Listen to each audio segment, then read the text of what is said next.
Hey everybody, happy December. Can you believe? No, I can't.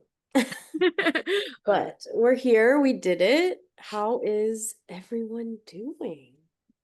Got a lot of people We in the need a snow. question, Grace. What's your I feel like you always have like a monthly question. No, I know. I try to think of them ahead of time. We talked about Thanksgiving rituals, but I want to know about New Year's rituals because believe it or not, 2025 is almost over. If you have a fun New Year's Eve or New Year's Day ritual, let me know. I don't really have a specific one, but I like to have a brunch the next day on New Year's Day, whatever that may look like. A good brunch. I like that. Start off the year, right? Is it, I mean, it's probably not a Southern thing, but is it universal to eat black-eyed peas and greens? No, I've not heard a of thing. black-eyed peas, but I've not heard of like greens So you specifically, do but I've never black-eyed done either. peas for luck and then greens for money in the new year. Ooh, maybe I should start doing that. Maybe I should start doing that. Yeah. I have to Um, say, I'm not putting too much weight behind it, but I didn't eat peas one year and I had a really bad year that year. So you know just what? saying. Sometimes those things they mean Self-fulfilling something. prophecy. Yeah, like maybe it's like the idea of manifestation. I also like, have you ever done those like they come in like these little box kits? It's probably just like a capitalism grab bag, but you write like a wish for like the new year on them and then you like light them on fire and they go in the air. Hmm. I did that in an apartment one time and it was kind of scary because I was like, something is gonna get lit on fire, but it goes out like really quick, but they're really hard to light. And I feel like it's bad luck if they don't light immediately. But Oh, I don't know. yeah, they're really cool. I'm looking at the chat. Everyone has snow. And if you hate snow, I'm sorry to say this, but I'm very jealous. I wish we had a little bit of snow. I love a snowy December, but nothing in New York right now. We got some Um, people writing in what they do. uh, Natalie's going to see Stranger Things in theaters for the final. I need to watch the new season, but I need to do a recap of the last season. So that's really fun. I've Oh, started it, but I watched the last episode of the last season because I totally forgot me everything that too. really happened. Yeah, I heard they're doing a time jump, which I'm glad because those kids are like 45 now, so they're definitely not high schoolers. Open house with games all day long. New Year's Eve, 12 grapes. Ooh, that's so cool. Beth Tom, a new year, new journal. I like that. I like that. Okay, so Tammy said yes, peas in, but front door, back door, do you do it right at 12 or is it just kind of like on New Year's Day Yeah. thing? You got to help me because I need all the luck I can get these days. Samantha said tradition from the UK. Good luck to open the back door and let the past year leave. Okay, cool. Right Right. at 12. All Also, right. a lot of motorcycles outside, so I'm really sorry if you guys can hear this. So Um, I'm gonna do back door first because we want that old year out, then front yeah. door. What if Okay. you live in a New York City apartment and I only have a front door? Well, if it's not my house, does it count? I don't Oh, know. I yeah. think it's probably you get points for trying, right? Yeah, maybe it's the vibes. It's the vibes. Um, well, I can't believe this is our last Tammy Windows. said Yeah. windows. And I'm gonna take a book and like fan out the energy in the room. Um, I cannot believe that it is December. I have some holiday earrings on. I have a little Nice. I tried to dress for That's the that's yes, a lot Windows more tour. thought than I did in my outfit. I'm sorry. But I yeah, always like to do a little last year, was it last year or 2 years ago? I think I wore like a Christmas sweater with a sloth holding a beer, or maybe I just showed that to love it. Virginia. I don't remember. Um, well, tomorrow we have Pennsylvania sauerkraut. Ooh, I love sauerkraut. Are you a sauerkraut fan, lady? No, No, I'm a no. fan. I like some sauerkraut and like a hot dog. Um, okay, tomorrow we have a really exciting episode of Writers to Watch. I'm gonna pull up the image for you all. It is at 7 p.m. And I did want to say we asked you all last time about your time preferences. We have not forgotten, it has not fallen on deaf ears. We're just trying to sort some things out and see um how we're feeling about it. So let me show you this image. And of course, I think I X out of it by accident. Give me 1 second. Because that's just how today is. Okay. We are really, really, really excited for tomorrow. Our last Writers to Watch of the year, and then we're hitting our oh my God, 3-year anniversary on Writers to Watch. That's crazy. No. Um, yeah. So tomorrow we have Rainbow Rowell, author of Cherry Baby, Kate Quinn, author of The Astral Library, Willie Vlotton, author of The Left and the Lucky, Jocelyn Jackson, author of Missing Sister, and we are so excited. It's gonna be a really fun time. Um, I'm gonna put the link for the crowdcast in the chat, and feel free to leave questions ahead of time. There's a little Q&A box on the side with like a it looks like a little, I don't know, like talk speech bubble with like a question mark. If you can't make it, feel free to put questions in. Let us know which one you're excited about. And we're just really, I think this is a really killer lineup for the last ep of the year. We really just wanted to say, like, we understand while you're listening, maybe you're just taking things in and don't always have questions, but comments are always great to read to the authors. I think it just because they can't see you, like they're on Zoom. So I think it's nice to have stuff to read out for them. So if you ever have a comment, it can literally just be like, yes, I understand. Like, I'm happy to hear what you said.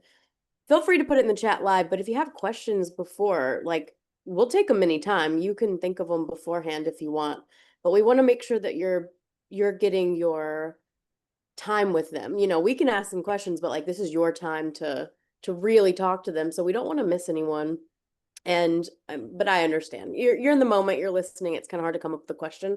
Think about it beforehand, or if it's a book before even, like they would love to probably answer. So, put it um in the Writers to Watch crowdcast. There's a little question box or in the chat. You can go ahead and do it now or just email us. We'll take it there too. Um, Grace, one thought is on Facebook. We have comments. I know, I just saw Pamela said, for New Year's celebrations, we also celebrate Freedom's Eve. It is a church watch night service commemorating when enslaved people waited for the signing of the Emancipation Proclamation. That is a really cool tradition to celebrate. Family also has, wait, I don't know what this is. Lady, do you know what this is? You're also Southern. It's just like A family cutoff. cook-off. Is that what you're talking about? Yeah. I don't know how to say the boucherie. I'm not sure. But yeah, sounds good. Oh, very cool. Um, So yeah, we have some great uh fun, you know, holiday traditions. That was a good question, Grace. yeah. Oh, Kim said, incredible authors. I think I'm a bit awestruck. Well, thank you. This one was crazy because I think of all of the ones last year, these are the ones that all got back within like a day and said, yes, I'll be there. And I, usually it's like, well, I can't do the time or like the date or like whatever. I don't think any of them asked any questions. They're like, we'll see you yeah. then. They're so excited. Yeah, all three. Well, Jocelyn hasn't been on Writers to Watch, but I remember her being on a live event on Yeah, Facebook we and love Jocelyn. podcast with us prior to like our rebranding of our author events. But Rainbow, Kate, and Willie have all been on a Writers to Watch episode. So they're Writers to Watch veterans, which is They're They're really just cool. so nice. Like, this is a good crowd. They're very excited. They love libraries. Like, I think it's going to be a very, like, literal love fest at the end of the year. Um, and I told Grace, I was like, wait, should we tell you a sneak peek of January? Because we're getting those finalized today. So I have 3 of the 4 authors for January. Do you want to hear it? You'll be the first ones. I don't even have the jackets or anything. Yeah, no. Like I think one of them came in like an hour ago. Yeah. Okay. So drum roll, please. I'm The making a drum roll somewhere. Thank you. The silent drum roll. The silent. Um okay. So we have Daniel Laverly. No, sorry, Daniel Lavery. Can't, there's no L, other L. Meeting new people. So this is the author of Women's Hotel. So very excited to have Daniel on. Francine Prose, 5 weeks in the country. We love Francine Prose. And Christina Baker Klein, The Foursome. This is insane, y'all.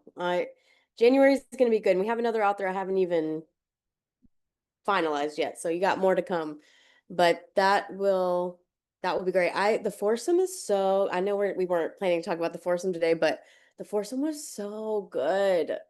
Christine Baker Klein just like knocks it out of the park every time, but this one really stuck with me and kind of hit close to home. So the quick pitch is that it is Chang and Ing Bunker from North Carolina. They were conjoined twins who came over to the US, lived there, and kind of settled in, and they married these two sisters, which is a wild story anyway, but especially back then. And it's like the country on the verge of war, of the Civil War.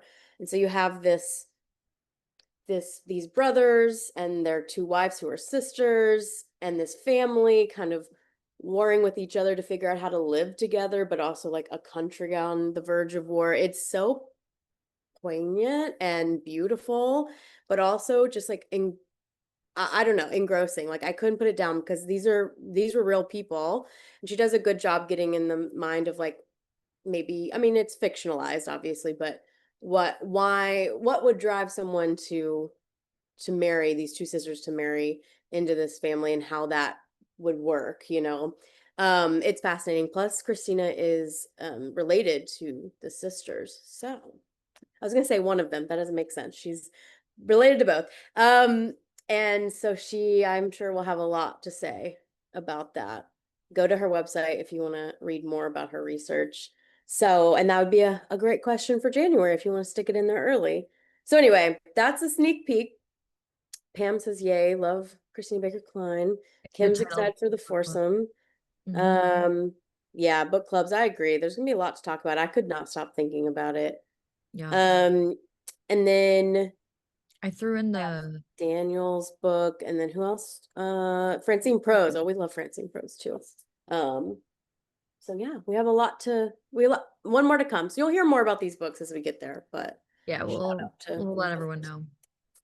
I also threw in the Edelweiss link for the foursome because it wasn't in our catalog, but Lena gave a beautiful pitch for it, so I wanted to throw that in the I know chat. myself.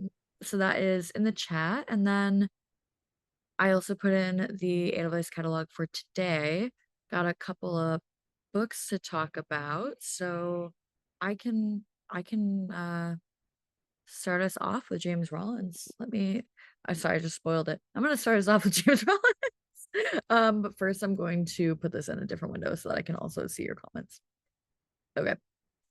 So, and I'm gonna find my notes. Sorry, y'all. Taking a second here. Where are my notes? Where did they go? You can see it if that's Okay. helpful. No, I was looking for my notes. I have like Okay. 80 tabs open. You know how it is. Sometimes I'm like worried my computer's gonna, you know, have a revolution against me. Okay. I don't need to really introduce you to James Rollins. But this is a great novel for you to introduce to new readers if they haven't read him before, because it is a standalone thriller. It's about a British professor who is ritualistically murdered, and his students become suspects. The evidence points to Sharon Carr, who's an American student in a postgraduate program that covers the history of witchcraft, folklore, and spiritualism, which sounds like a really fun program. And the university setting kind of scratches that dark academia itch with, James's like typical thrilling twists. So before the professor died, he gave her this encrypted handwritten journal of an 18th century mystic and occultist. And the professor begged her to keep the count of St. Germain's text safe and told her to trust no one. That's not concerning or ominous at all.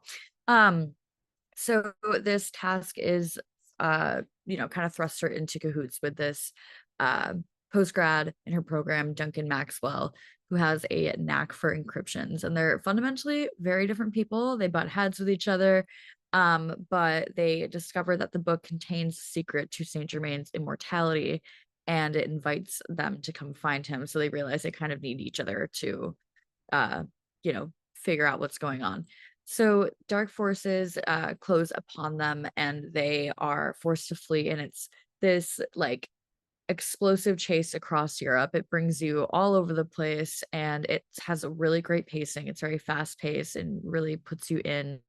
I don't know. It felt like I had a metaphor, but it went away. I'm so sorry. But it's a really great thriller. We're really excited to have a standalone. from James Rollins. So again, a really great entry point for readers who may have not read him before. And I'm gonna Oh, pass off we go to, back to Pompeii, if you will. yeah, Let's just go back to the history let's of go back to Pompeii. Pompeii. Okay, so I'm so excited about this one since they announced it, and I feel like we didn't get kind of reading material for a while just because I'm sure it's a lot of text to go through. But they my fun fact about me is that my Roman Empire, which kind of works the same way, is Pompeii. I think about it a lot. I loved going and I'm kind of obsessed with it. Plus, it happened on my birthday, which is kind of sad, but not the same year. I'm not that old, Grace. No, I'm just kidding.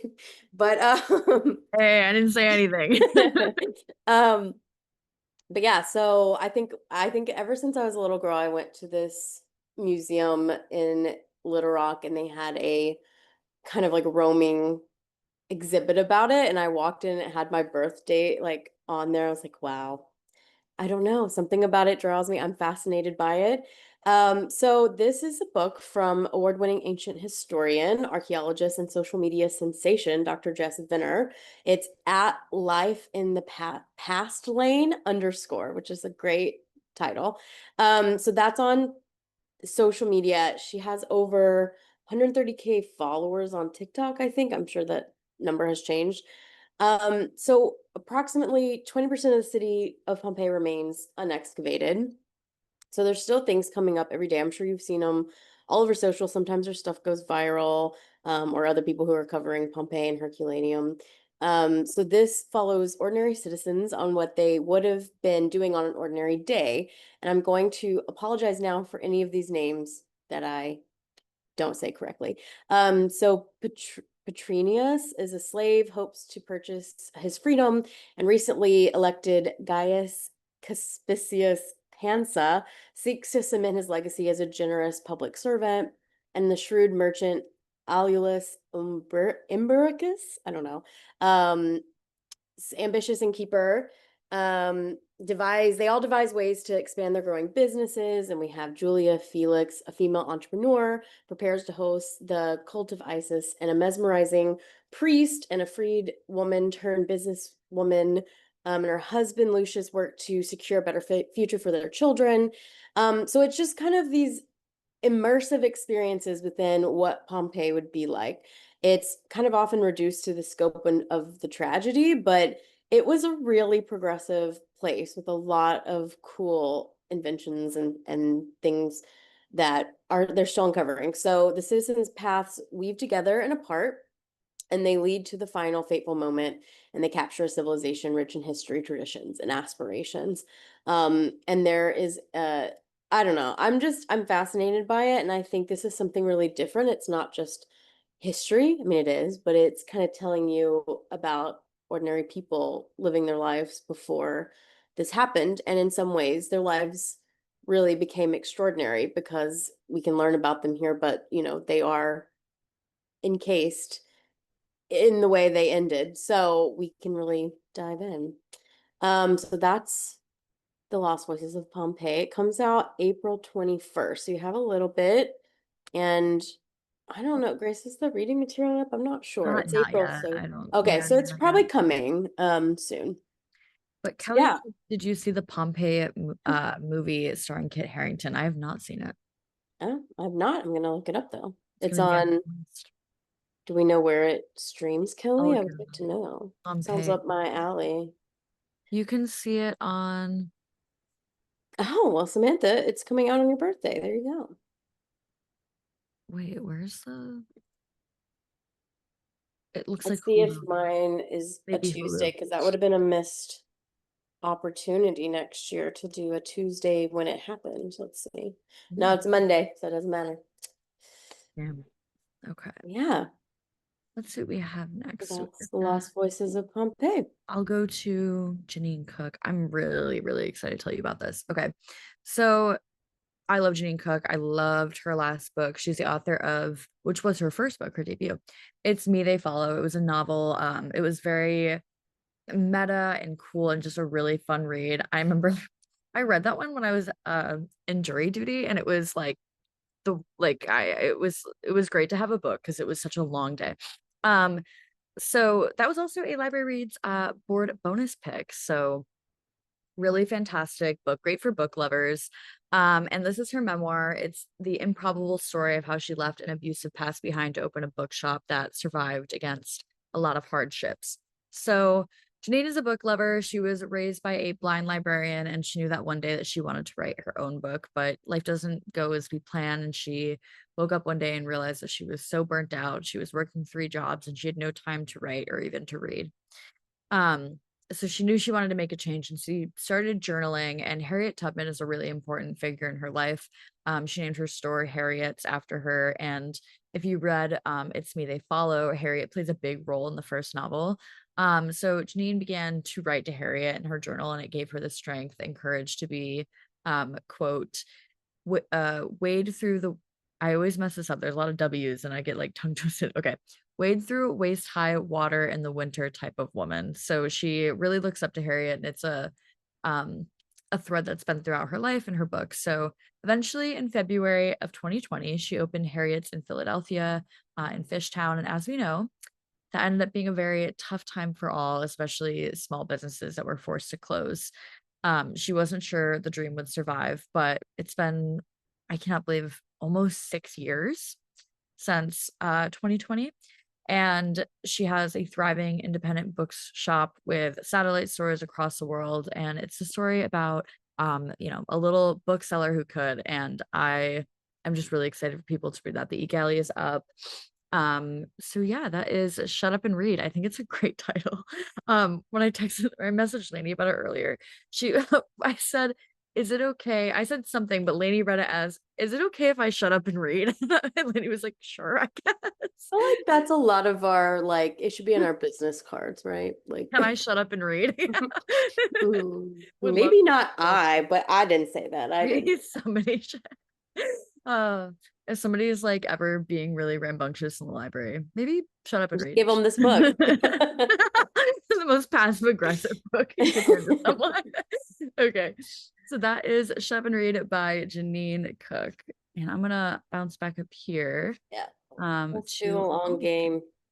I my titles are really funny today. yeah. And also I have a theme of like writing and stories, but you'll see that soon.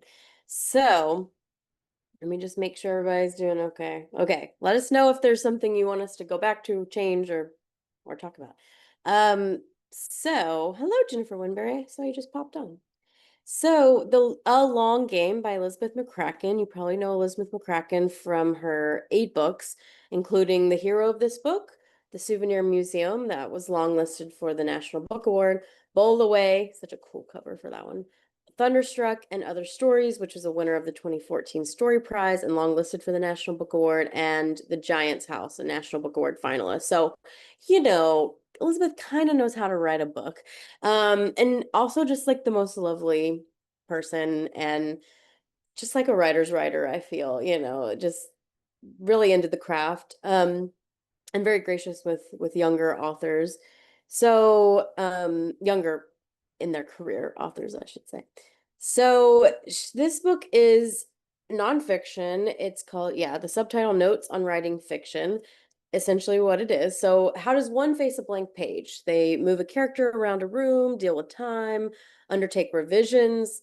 The good news and bad news is that fiction writing, there's just no definite answer to those questions. Writers have to come up with it on their own, which is something we see a lot when we're talking to writers on Writers to Watch. I feel like the answers to all the questions of how do you write and when do you write are never the same. I feel like everyone's all over the board, but that works for them. So I feel like this book is perfect for someone who asks those questions of authors on Writers to Watch. This is the answer. There is no answer. Um, and so this book is going to cover insights like understanding and developing characters, plot and what to do if it eludes you, her thoughts on common writing rules, and rules in quotes. And I'm sorry if you can hear the dog barking because apparently somebody's a really big fan of writing in this She's house. got tips for you, things to say. Sorry, it's probably a delivery truck. So of course, yeah, so we love Elizabeth McCracken. We're a big fan of her fiction books, but also I think just a really master of the craft who's coming and kind of sharing some insight. And so I think it's going to be a perfect reference book for anyone in the library who's coming in to write. I mean, who does that, right? But you can hand them this book and they can shut up and read. um, so I just wanted to, I mean, it goes into everything too. It's like thoughts on adverbs, voice, tense, like what makes memoir or other things. She goes into it all. And they just got a Library Journal starred review. It says McCracken's deep empathy for others is evident on every page, as much a book of philosophy as a treatise on writing. This book could even bear the subtitle Notes on Life, a charming book that will have great appeal not only for aspiring writers, but for all lovers of fiction and anyone interested in the complicated art of being human. So that's a really great quote. So that's The Long Game by Elizabeth McCracken. And that it came out this week, so yesterday. So we just wanted to really like remind you of this wonderful book we have, and just a big fan of Elizabeth. I love that today's theme has just become shut up and read. We should tell Pretty Janine. much. I think she'd get a kick out. Or shut up and write, I guess. Yeah, In that shut up case. and write, shut up and read. Yeah. Okay. I'm gonna jump down to Murder Most Delicious. Also, I love this cover. It's so cute. It's so, so cute. And let me grab my notes. All right. So, Murder Most Delicious. This is a cozy mystery for anybody looking for an escape, which I think many of us are, whether that's, the world we live in, holiday stress, literally anything. So American sommelier, I can never pronounce this word. Sommelier, the people who drink the wine. Sommelier. Sommelier, thank you. The people who drink the wine. I wish I had a job where I professionally drank wine. Um, so Olivia Beach gets the chance to start anew in Paris after being invited by a celebrity chef for a job interview. Before COVID, she was a master in her career until she lost her sense of taste and her job subsequently. The job interview goes south, to say the least, when the chef, Jacques, dies from being poisoned and she becomes the main suspect. She knows she's innocent, but she has to prove it. So the Paris Neighborhood Watch is determined to figure out what has happened, and Olivia teams up with Augusta, this agoraphobic detective, and Augusta's British short-haired cat. If you've never seen a British short-hair in person or touched one, they're like the cutest and softest creatures alive. It's like ridiculous. And the entire time I was reading, I just kept thinking of how adorable that is. So they joined forces with a few neighbors, including a cafe owner, a librarian, and a cop who may be falling for Olivia.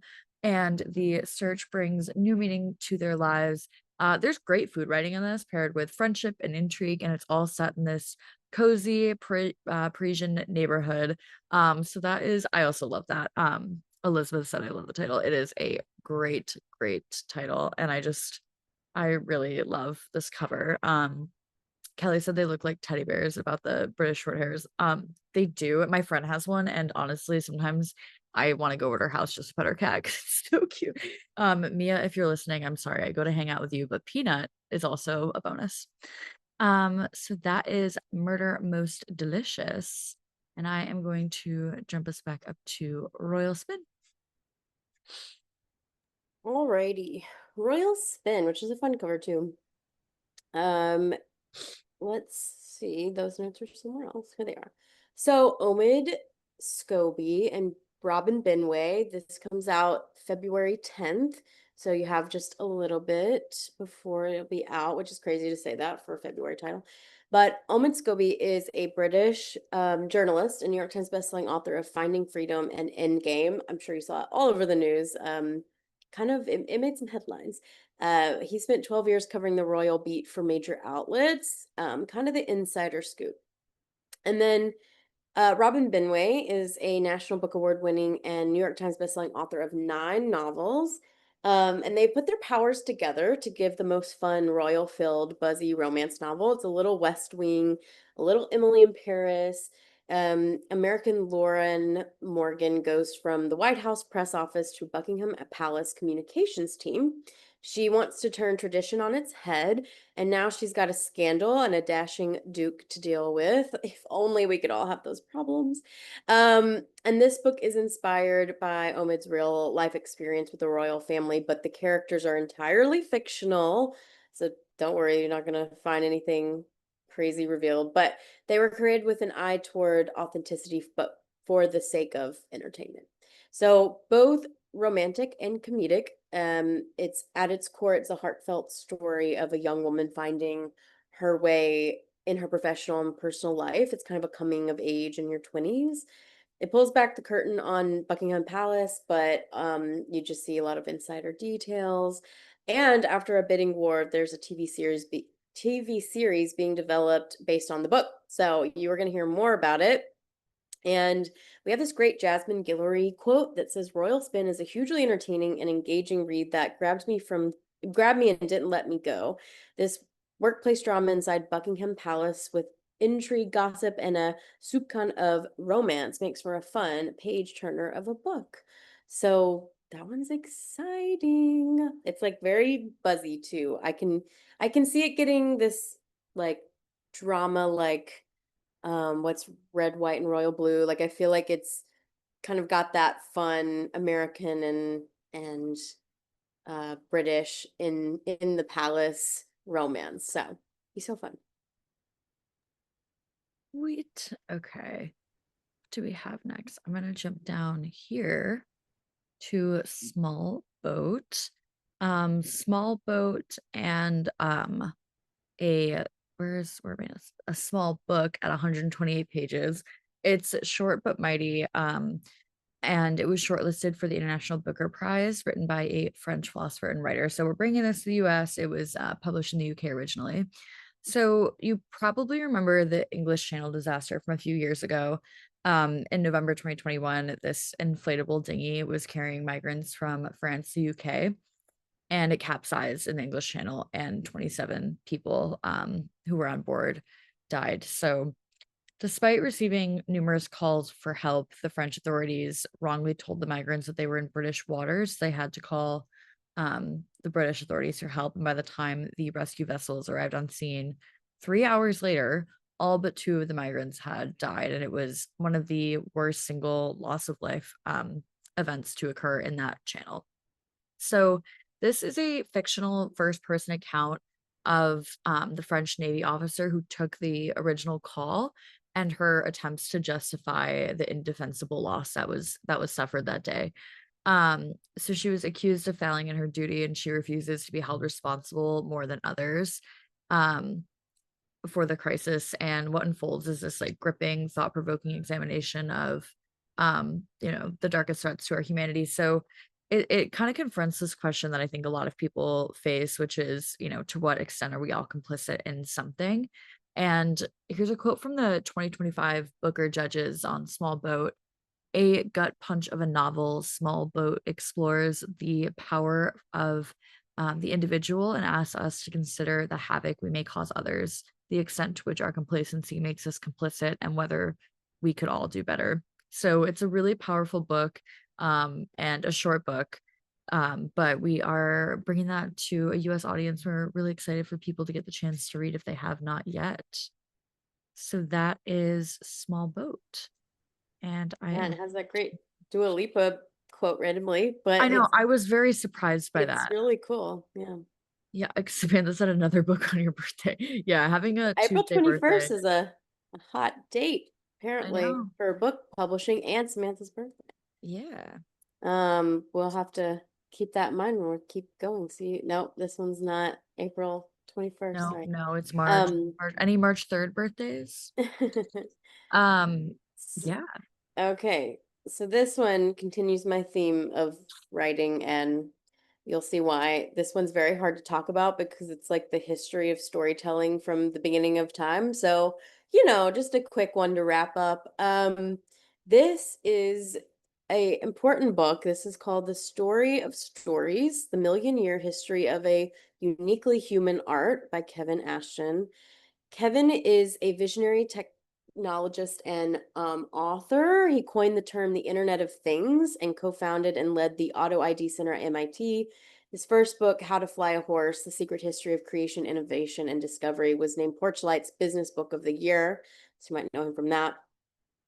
And this is a very, it's the history of storytelling. And at first, so the editor actually gave a copy to Grace and I and said, this book is so important and we trust her very much. So she was like, this is very important. Please read it.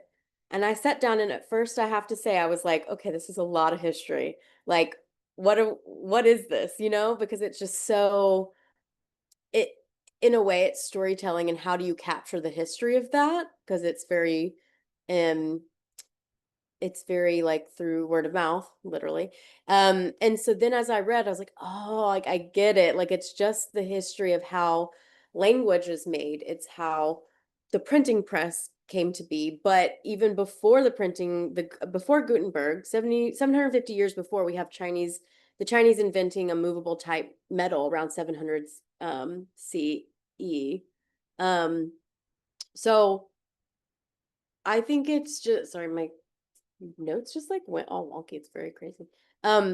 So I think that this is something to kind of wrap your brain about a little bit, but it's such a flowing story. I think he does a great job synthesizing everything pretty succinctly. So Joan Didion told us we tell ourselves stories in order to live, and yet the story of stories has never been told. And it's like 25 years in the making. He's been working on this story of stories. He was at the forefront of the digital revolution that led to the invention of the smartphone and the ultimate storytelling device. And Ashton is going to tell this untold story of storytelling and the result of an eye-opening, compulsive journey through the 8 great revolutions of storytelling, all of which follow a simple pattern. Each major new storytelling tool increases the number of people who can share stories and the number of people with whom those stories can be shared. And then he looks at the development of human storytelling to help us understand where we are in the latest iteration, that is the digital era. So I think we're getting, it kind of ends on this new frontier. Drawing on examples from art, literature, music, and pop culture, from the Bible to Bon Jovi, Aristotle to artificial intelligence, Frederick Douglass to Facebook, cave paintings to cinema. It's really passionate and a crucial exploration that is kind of all encompassing, but at the heart of it is why it's important to tell stories and make a community that tells stories. And at the beginning, he dedicates it to librarians, and he talks about, researching, and there's so many notes in the back that you can dive in if you want to know more. But I think it flows really easily and gives so much information in this bite-sized way.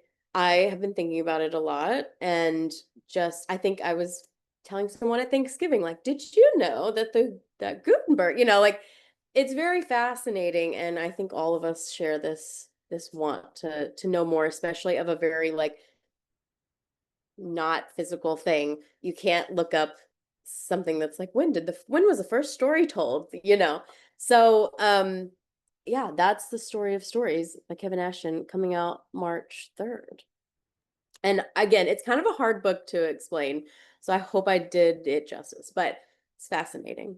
And like oral traditions were basically just like a big game of telephone.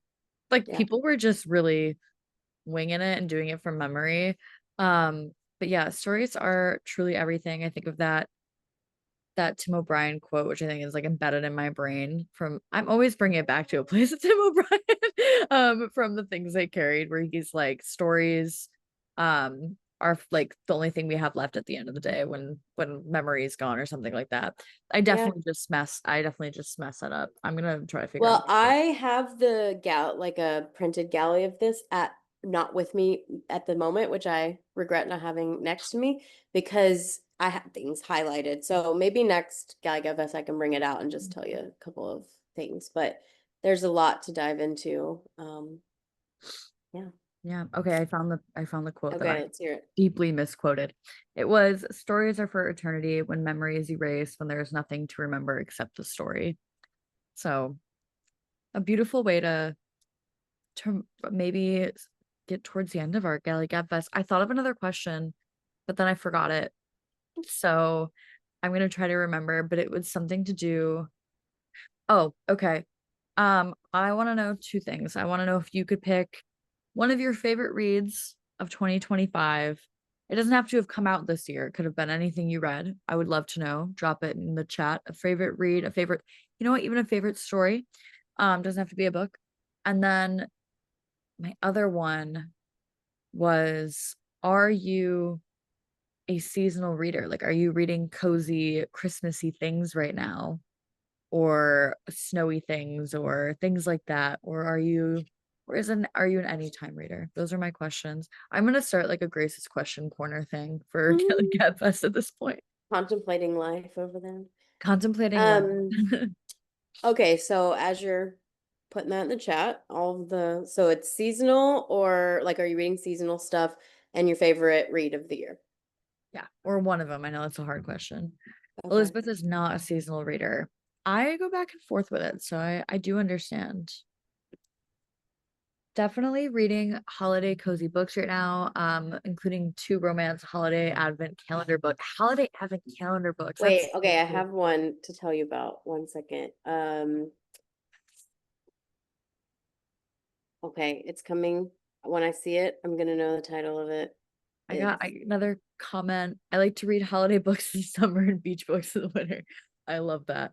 Um, okay, it's gonna bother me because we have an advent calendar Christmas book, and it's called, it's really gonna bother me. It's, I can see the cover. It's in Norway. Um, Norway.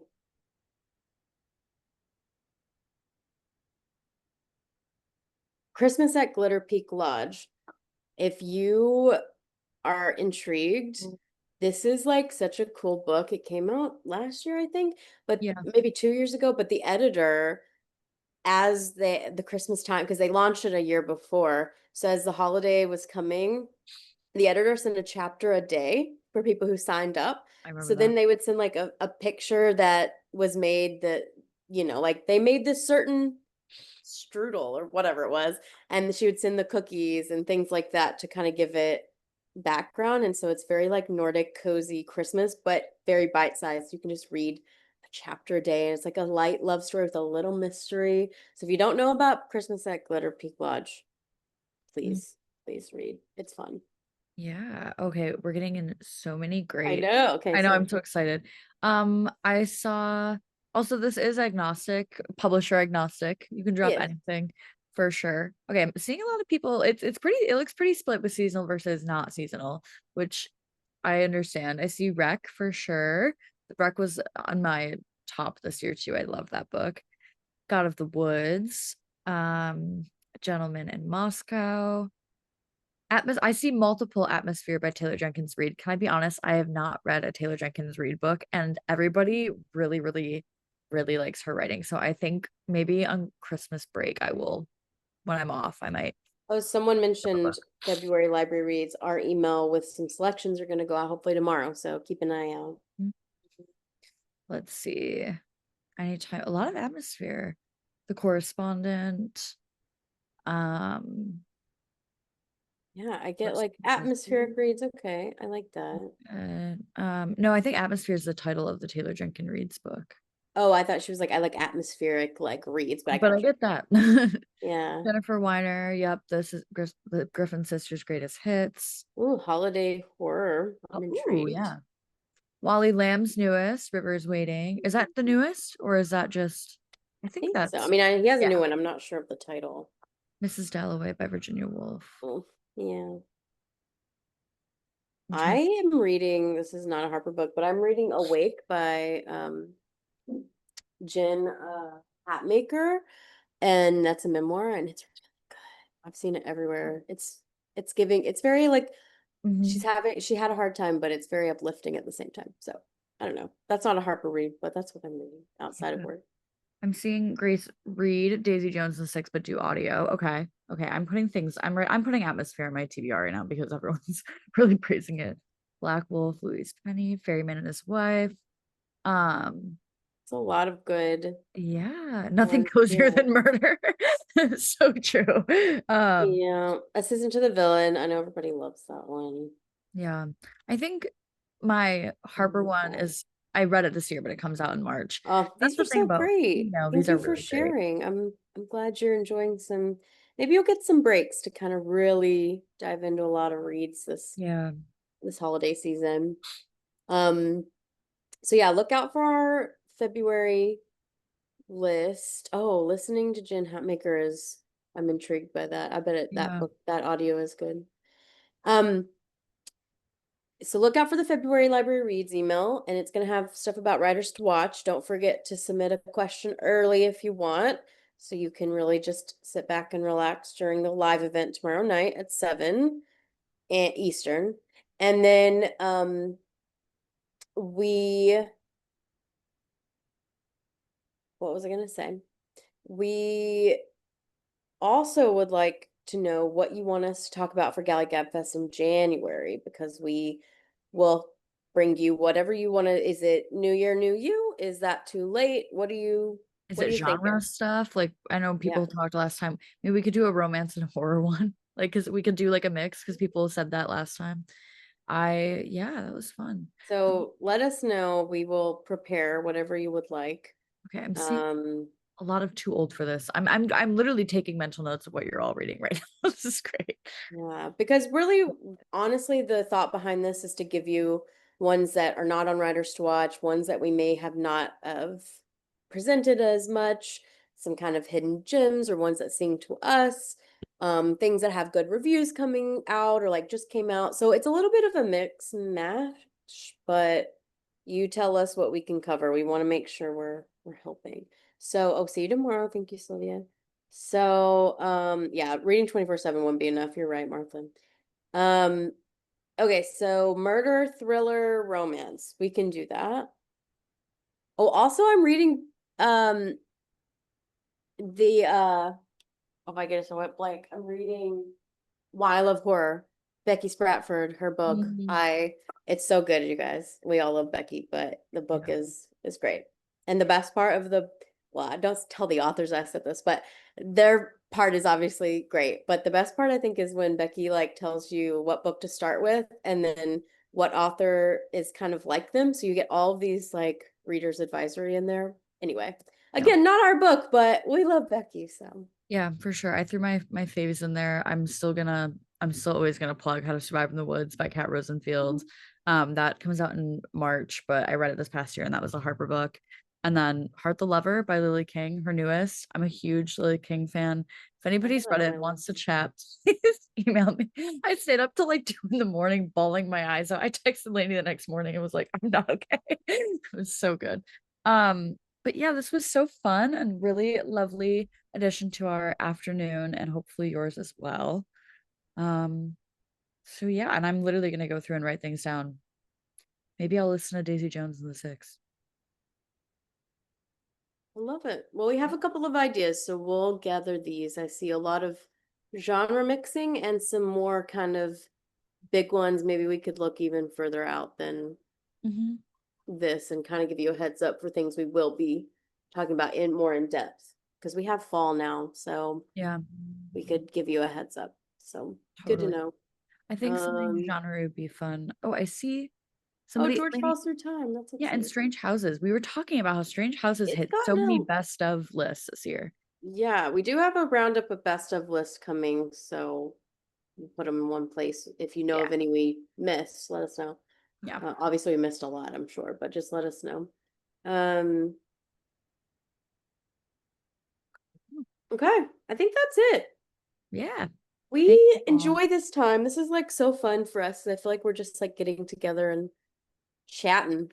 Yeah, it's like hanging out with you all.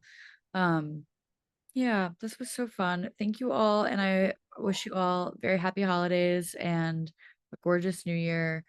And yeah, thanks for hanging out with us for another year. Sending light and love to all of you. Stay cozy, see family, enjoy December. Yep. Happy holidays, y'all. Bye. Bye.